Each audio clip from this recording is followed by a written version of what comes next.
Welcome, Mrs. P.L. Travers, to the City of Angels. It smells like Jasmine. chlorine and sweat. It's dreadful. Welcome back to Kermode Uncut. I'd like to talk to you about the issue of being starstruck.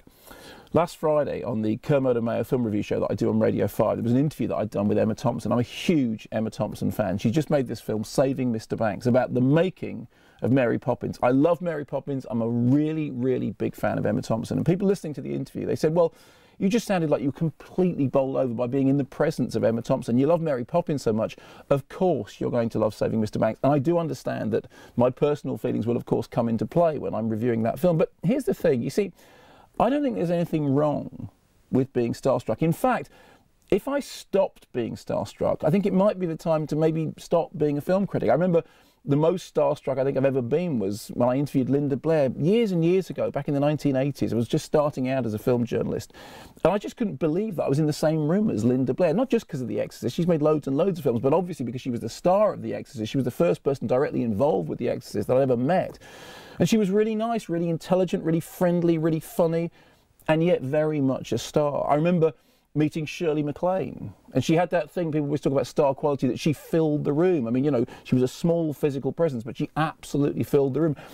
I once interviewed Liza Minnelli, and I was so amazed by being in the same physical space as Liza Minnelli that after I'd asked the first question, she started, you know, responding to it, and I found myself completely involuntarily reaching out and prodding her on the arm to see if she was real.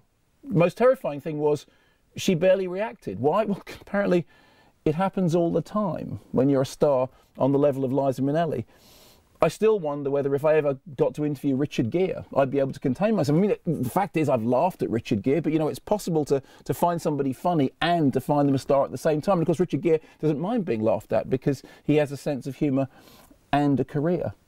As far as Emma Thompson is concerned, I think there's something really life-affirming about the fact that I still am starstruck by her. I want that sometimes from movie stars. I want that from the people I really like. I mean, I love her work, I love her writing, I love her screen presence, and she seems to me to be a thoroughly decent human being. But more importantly, I want to be starstruck every now and then. I mean, that's kind of what loving the movies is about.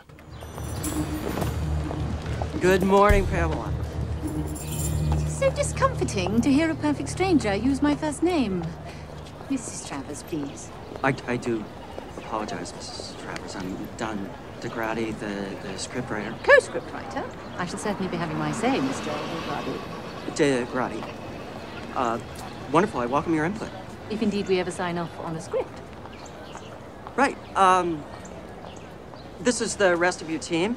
This is Dick and Bob Sherman, music and lyrics, voice, the one and only Mrs. P.L. Travers, the creator of our beloved Mary. Poppins. Who else? Mary Poppins. Never, ever just Mary. It's a pleasure to meet you. Fear we shan't be acquainted for very long. Why is that? Because these books simply do not lend themselves to chirping and prancing. No, certainly not a musical.